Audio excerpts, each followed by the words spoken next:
Hello and welcome to another episode of FinTech Focus TV, powered by Harrington Starr, global leaders in financial technology recruitment. Head over to harringtonstar.com where you'll be able to see some of the greatest jobs in financial technology recruitment across the world. You'll also be able to find a host of insight to help you grow your brand, your team, your network and your career. You can see the latest financial technology salary survey. You'll be able to download the issue of the Financial Technologist, focusing on the appetite for disruption. And our latest Top 1% Workplace Awards will be out at the end of this year. If you work for a company that's a great place to work in financial technology, we want to hear from you. Enjoy the show, and I'll see you soon.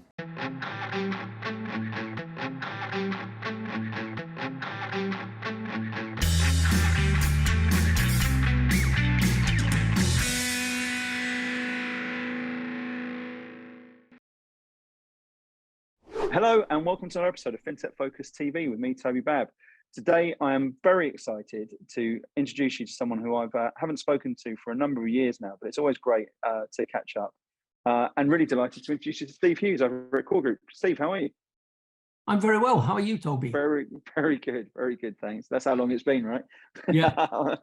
Listen, lovely to speak, and it sort of caught my eye when you put your LinkedIn update there about getting back into the saddle a little bit with the industry, I guess, so to speak. But also, some press releases and some good news. This is a marquee signing for Quor Group, which I'm pretty excited to be delivering the intel on at the moment. And we're going to go into all of that. We're going to talk about what you've been doing since we were talking when you sold Aspect over to Ion Group and everything in between. And then we're going to talk a little bit about your background, your journey, and the company itself as well. So I'm excited to get onto this episode and to find out a little bit more. But before we get into the meat and drink of it all, Steve, tell us a little bit, introduce yourselves to us and what you're doing over at Quor at the moment. Okay, Steve Hughes, industry veteran, or at least in the software world of 45 years, the last 20 nearly in the commodity trading and risk management area. Moved to be CEO of Quor this month. Oh no, last month now, we're in July. So I've been there a month since the first week in June, and very excited to be here. Fabulous company. Absolutely. Tell us a little bit about the company. Okay, Quor is a carve out of Brady. And if you go back, you may remember Brady was a PLC sometimes back, and then they got taken private by Hanover. And then a little over a year ago, STG came in and did a carve out of the commodities bit, the bit that focuses on metals trading and agricultural trading, and took that out and became Quor Group. It's an area in which STG specializes in terms of carve outs, because carve outs tend to be a little bit more complex than buying a company outright. Absolutely. And you mentioned before, and look, we'll go into STG in a minute, but what was it about the proposition that sort of said to you, this is something I've got to get involved in? Okay, a number of things. One was my time at Beam Securities was heading to a close, and so interested in other opportunities. And I was approached by STG a few months ago. The thing that attracted me was two things really. One is I worked with many private equity firms before, and private equity firms are typical growing revenue, growing EBITDA performance. What's the valuation of the company? And that loop repeats until they exit. When this bit, the valuation bit, is high enough. STG have a fundamental understanding that all those things happen well if you get one other thing right, and the one other thing is people. So that really attracted me to STG, and I think it's what attracted STG to me, because I've got a kind of a reputation in taking people into dark places and leading them out the other side to something adventurous and fun and all those things. So that was the key reason. The second reason was STG typically buys portfolio companies as a platform to then acquire other assets. So it's the merger and acquisition side that interests me. You mentioned earlier that I sold Aspect to Ion. That was my 24th transaction in the 45 years in industry. Wow. So it's a bit that I really enjoy, and a bit that I know, it's more than due diligence, a transaction, lots of financial analysis. At the end of the day, to make all that work, you've got to bang together two planets. and you've got to make sure that they work in a way that's cohesive and as a single whole. And that's the bit that I really enjoy, hence STG. That's a really interesting sort of aspect, isn't it? Because I often find that you look at PE companies, etc., and there can be butting of heads with the wrong sort of people. And I think the choice there of both individuals who sort of want to start working with them, but also the companies who might be attracting investment, etc., etc. It's really important to get that chemistry right. And I think from what you're talking about there, it's a value share, right? About what you want to do and who you want to be involved in. Look, we were speaking beforehand about before coming on air, talking about you being someone who's been in the industry for 45 years, as you say, starting off as a technologist, but now not necessarily being an out and out techie in terms of what you're doing, but actually looking at it and saying this is a people-based business, which is something I'm passionately believe in all the way through it. And I think that's something you were saying you share very much with STG as well, right? Yeah, true. I think both inside of work and outside of work, I'm very much known as a people person. And it's amazing if you help others around you to succeed, eventually that comes back. And, at the age of nearly 67, I'm getting paid back in spades every day. And I don't mean in terms of this.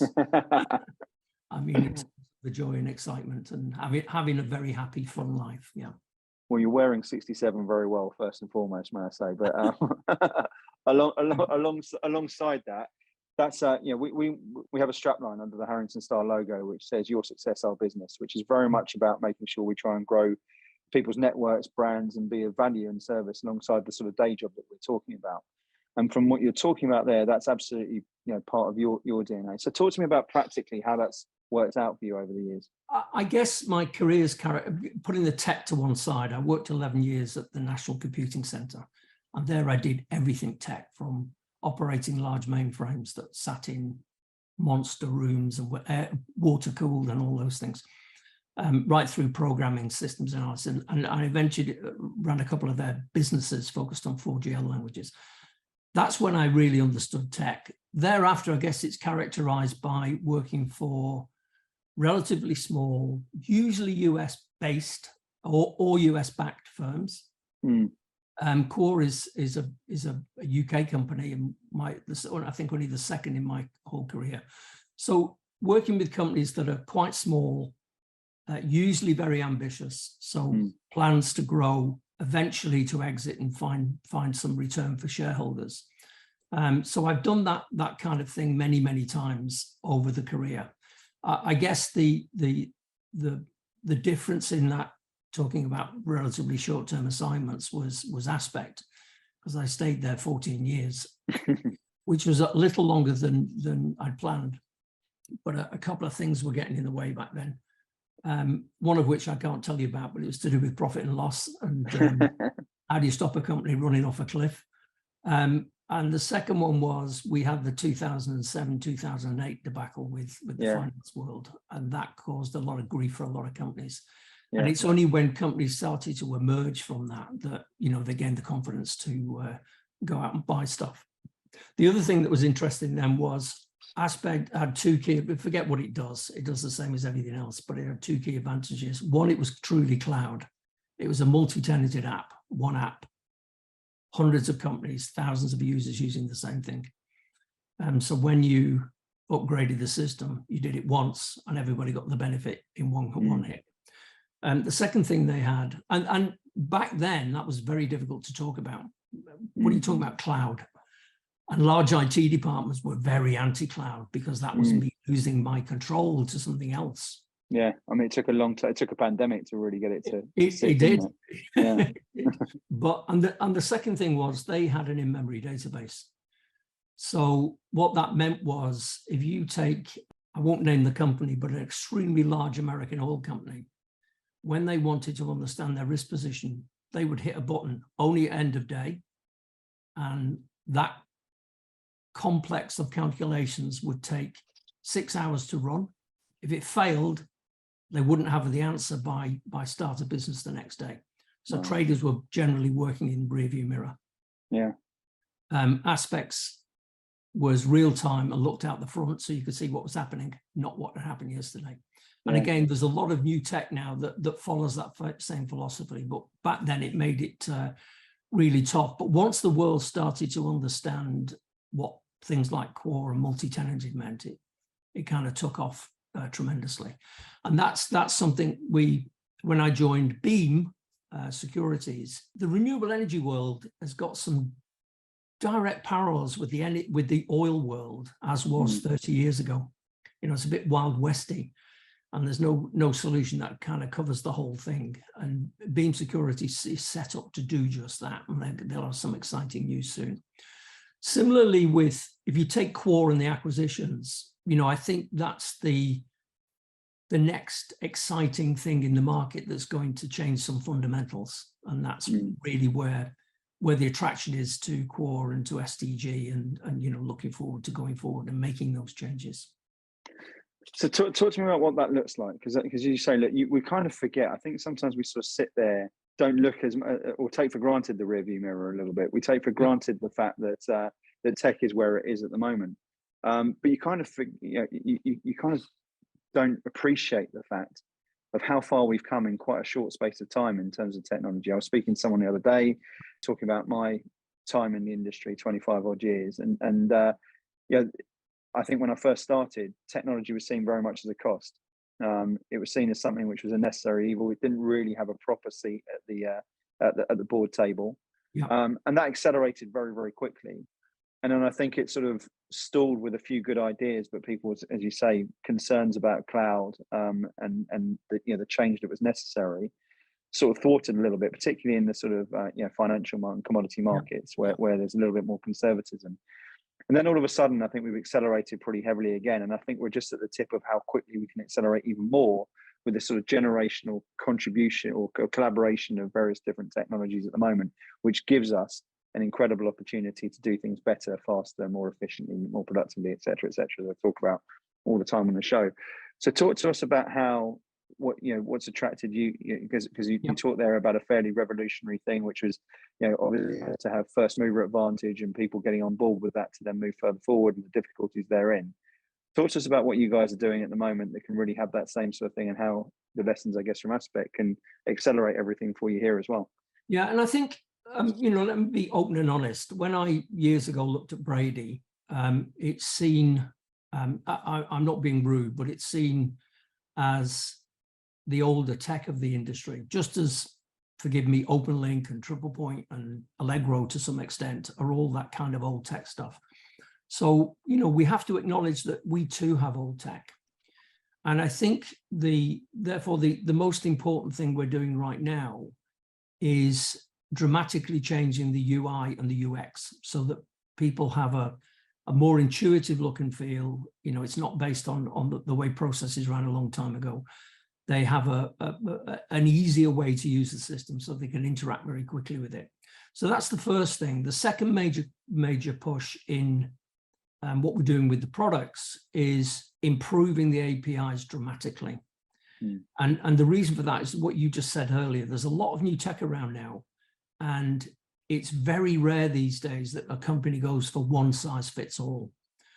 So the game is to coexist with other technologies, either sometimes competing technologies, but sometimes stuff further down the chain, further up from the chain, and at the side of the chain. So that whole world of coexistence is very important. It's something we're concentrating quite heavily on Quor. The other reason we want to do that is we've got some fairly advanced acquisition targets. And I hope that in the coming months, we can tell you more about that in more detail.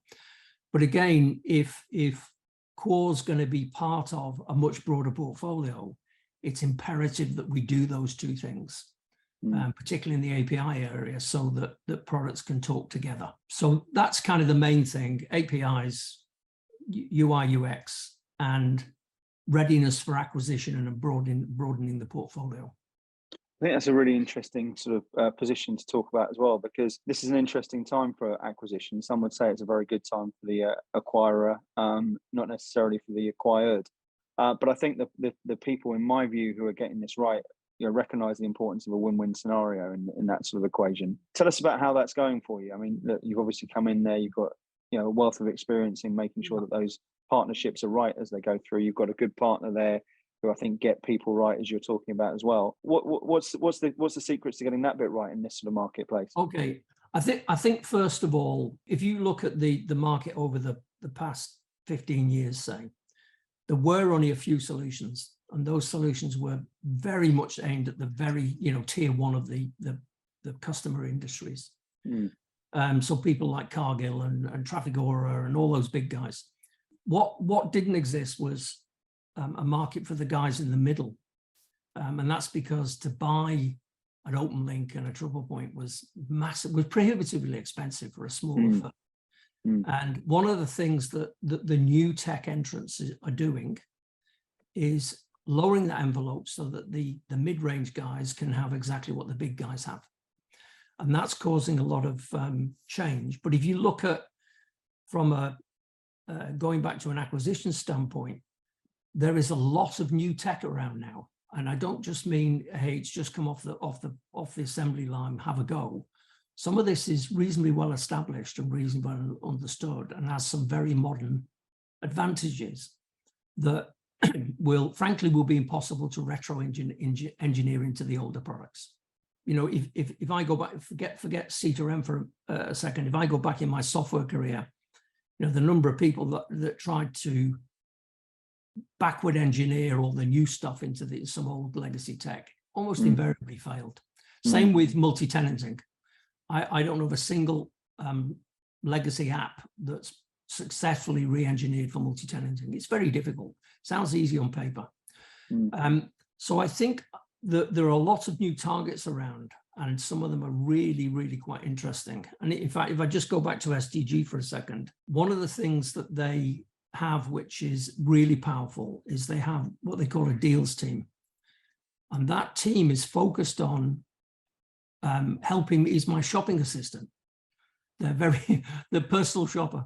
They're very good at isolating those things. Now, when you think SDGs has got a much more general footprint than commodity trading and risk management, but their understanding of it is phenomenal. And the way they've identified potential targets in it, you know, I would think that these guys have been in it for a long time, which is part of the reason they employed me. I've been there. I know where the bodies are buried, but they have managed to isolate most of the people that would be ripe for acquisition. So I can't say who those are at one time. I'm really looking forward to telling everybody, but it's going to be very interesting the way we pull in new assets to build a critical mass that will, you know, service a much, much broader commodity mix than we do today, along with tech that isn't specifically in CTRM, but related to CTRM, to give this kind of holistic solution approach to potential customers.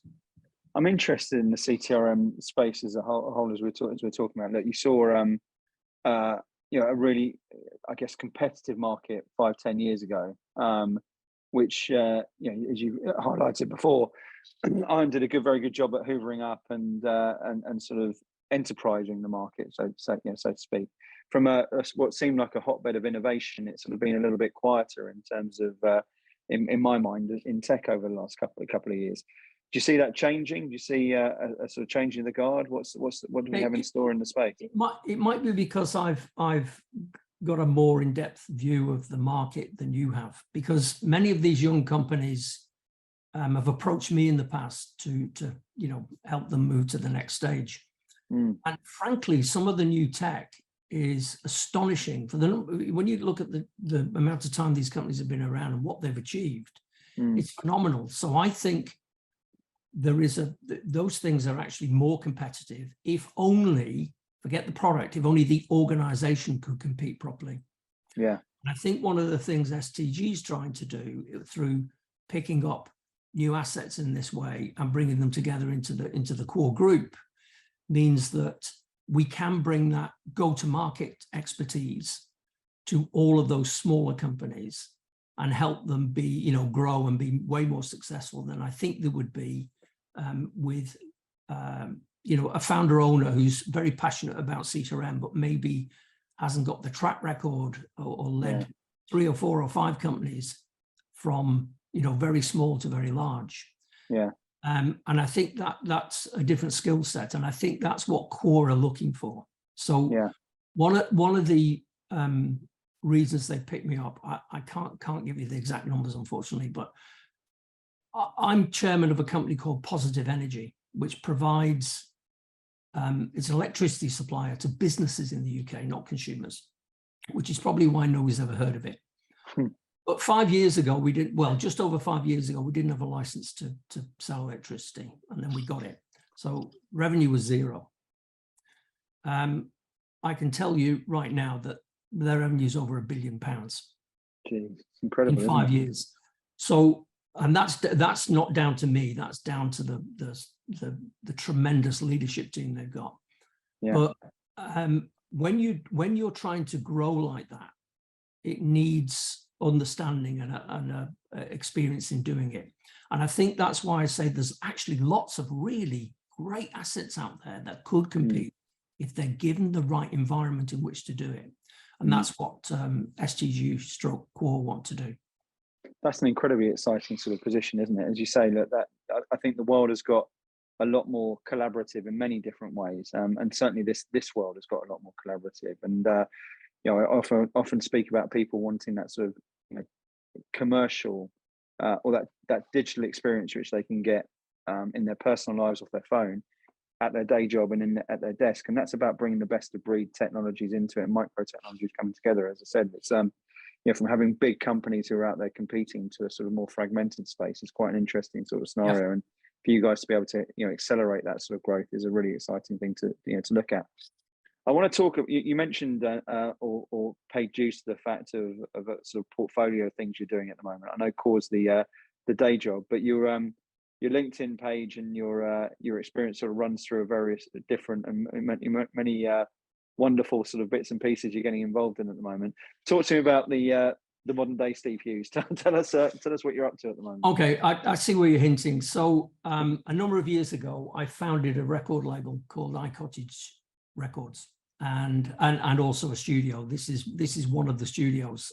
If you could see that way, you'd be blown away. Anyway, it's a fully digital environment, and the strapline, going back to straplines of the record label, is nurturing emerging talent. So that generally means they are very young people. It definitely means they're incredibly talented. And the idea is to provide them a leg up to get established in the industry. Now, we don't sign up everybody, but a lot of artists have come through the studio and collaborated with other producers, singers, songwriters, musicians, everything else.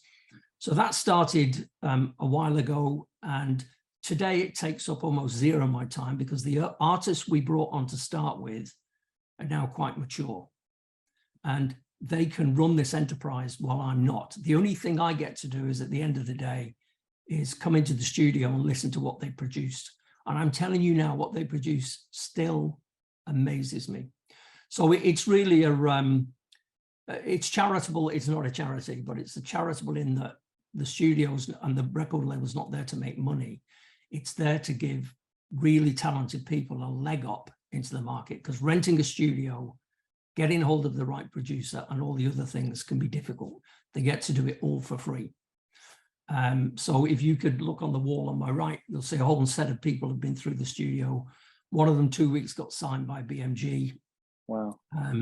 They've all got millions of streams, but one of them's got over 100 million streams on one record. Wow. So it's really about, giving them a good chance, but they have to be very talented, which means you and I can't do it. Well, I've been working on a few riffs, so we can talk about. And this has been a passion project of yours, is it? Yeah, it's long story short. I was born in Liverpool in the time of the Beatles. I'm probably, but not definitely, the only person that met all four of them. Wow. I kicked a ball with Ringo Starr at one point. I was younger than him, but I did. So when you think music in the 60s, anybody was around in the 60s and growing has got a passion for music. So this is my passion for music gone mad. I love it. I love that. I would also love to be able to tell you that the star is of Harrington Star is with 2 R's is that one for Ringo, but Whilst I'm a fan, it's actually Bart Starr of the Green Bay Packers, but that's a whole other story which we won't get Right, into. okay. We won't get into today. I love that.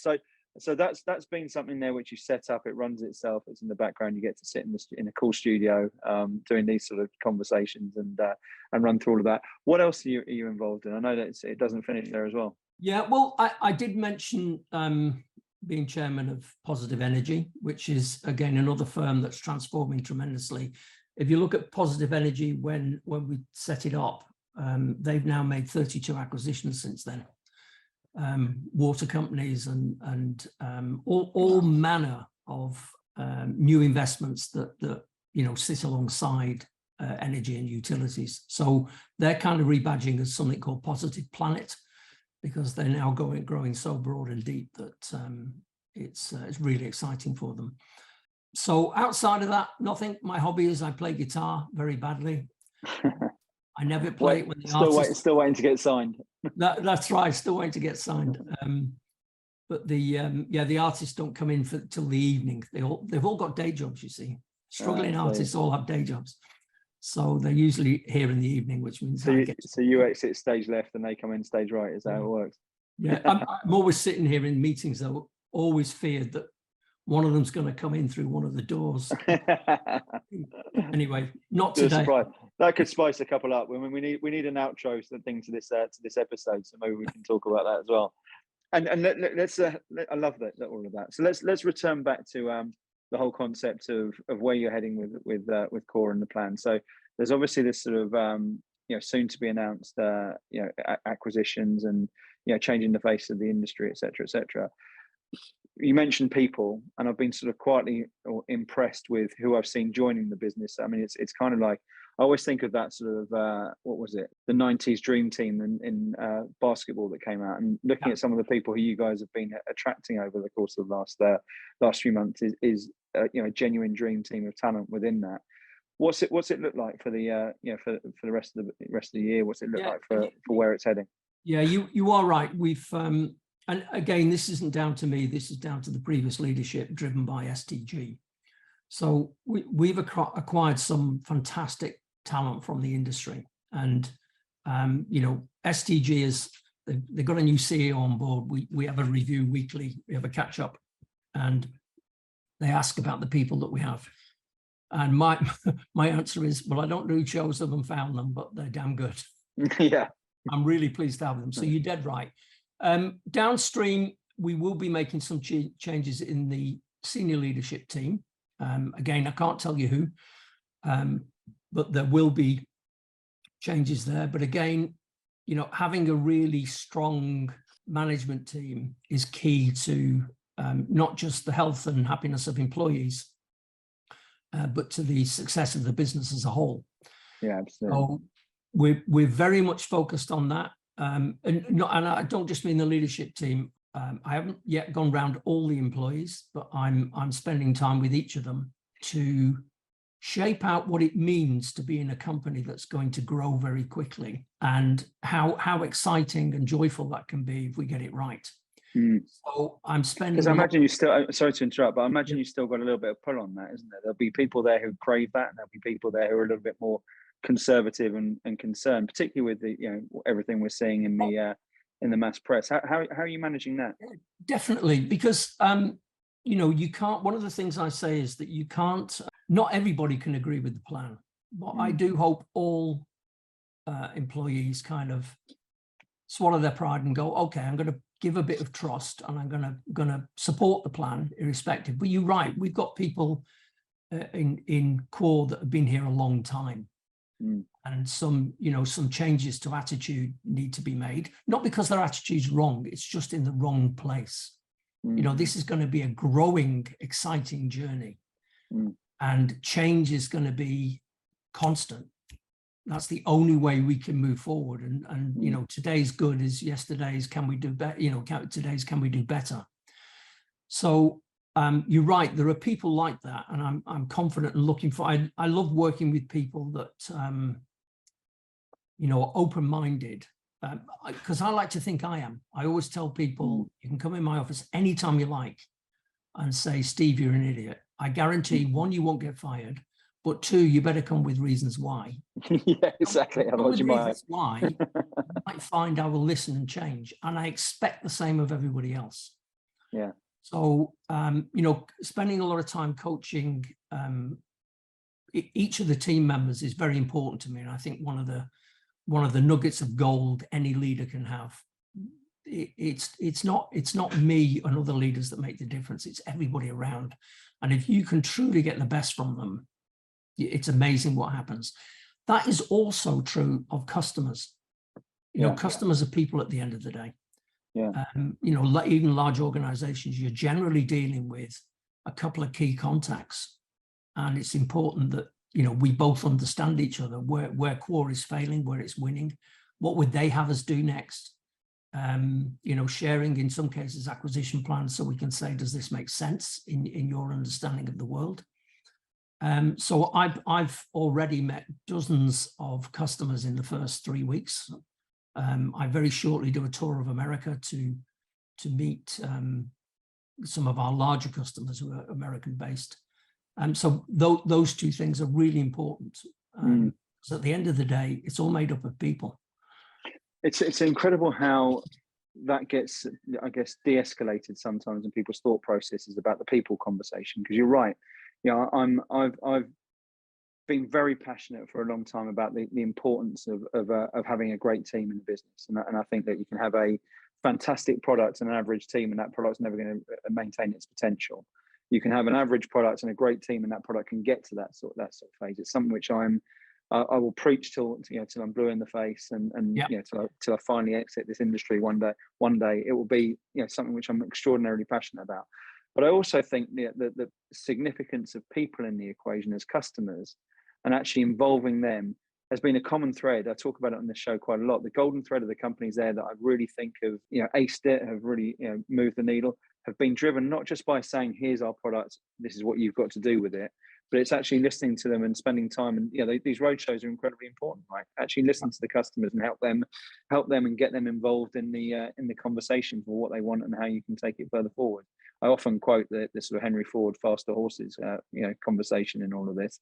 But I think it's about making sure that this is a collaborative piece where people are ever more so demanding of something there that's going to make their life easier and more productive. And yeah, we've had some really interesting conversations recently about efficiency and effectiveness, and how the tech should make things more efficient, but it should also drive effectiveness and productivity around it. Of course. And to be honest, that's what I see my job as, is removing barriers for people in the team. If you remove those barriers, and you can remove those barriers, sometimes you can't. But if you can remove those barriers, everybody starts, you know, the Swiss watch starts to work, you know. Yeah. Everything's working perfectly. So yeah, we definitely agree on that one. Good. I'm pleased to hear it. I'm also interested. You mentioned you're there in the studio. You're working with a new team and getting used to them. You're doing some road shows, etc., etc. In this sort of modern hybrid, remote sort of world, how's that working? Are you in the office? I know you were passionate about that back in the old Tottenham Court Road days, etc. Yeah. How's it work for you now? Yeah, it is interesting, because when I was at Aspect, most people were in the office. And of course, the pandemic changed all of that. I mean, we always said you can work from home, just say when you're going to, so we know how to get hold of you. And I think that's accelerated now. Personally, I think it's for the better. So people will tell you, even when I was at Aspect before we sold it to Ion, I was then thinking, right, we don't have an office. Everybody works from home. Once a month, we meet in a nice hotel somewhere. We spend all of Thursday, note Thursday, not Friday, all of Thursday together, making sure that we are, working as a team. We have dinner in the evening. Everybody goes back the next day to home. You can do it that way. And I think I was one of them. I was afeared of it. If people are at home, what are they going to be doing? And then I look at myself and think, well, I still get out of bed every morning. I still have a shave. I still put a shirt on. I still walk from my main home to this studio, which is in the same grounds. And I'm very disciplined about work and time and being on time every time, and all those things that people usually laugh at me for. Yeah. So I actually think it can and it does work. The bit that I worry is if you do it in the extreme, you don't get that face-to-face. Hey, how's the family? Mm.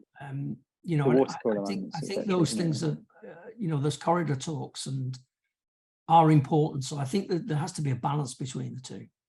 And how's it working for you guys? What's the Yeah, lay of the land? it's very working very well. I think I would say over 90% of people work from home.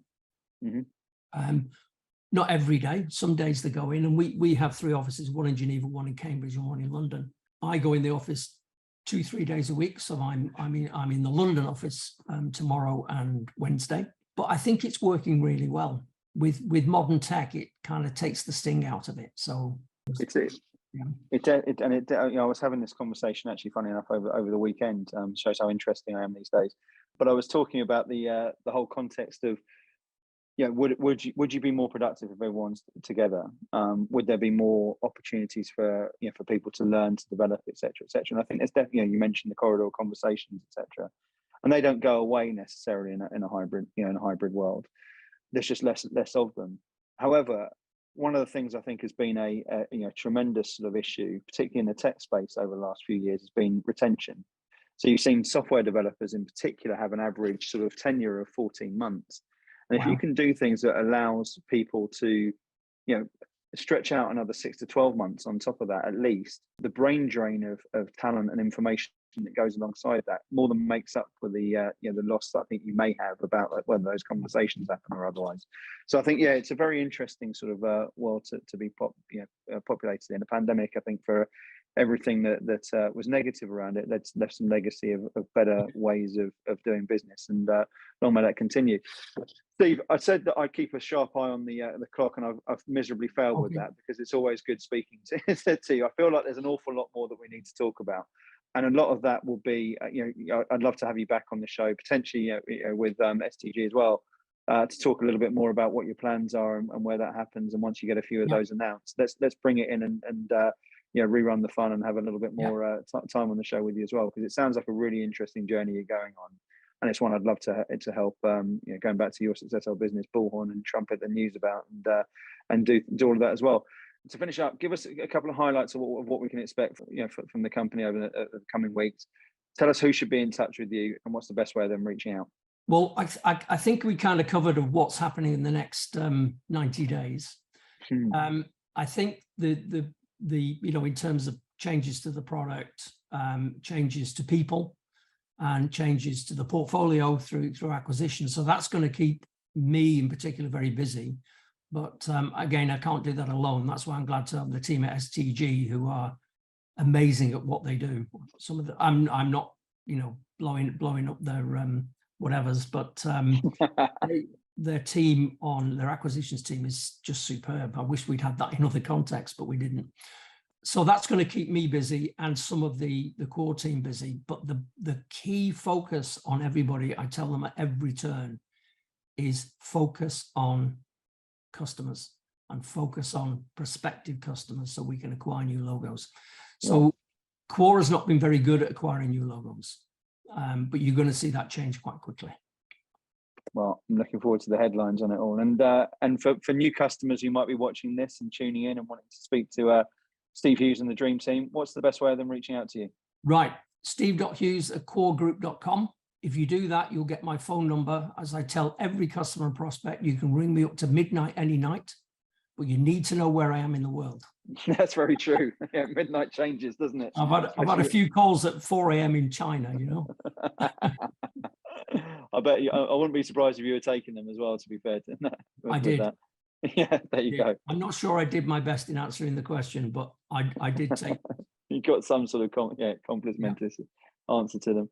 Well, Steve, listen, it's been fantastic catching up with you. I love the variation. I love that spot that you're in as well. And I wish you could turn the camera around. I'm very intrigued to see what lies behind there. But listen, I wish you and the team, and all of the teams, the very best of luck. I'm intrigued to find out a lot more. Looking forward to the announcements.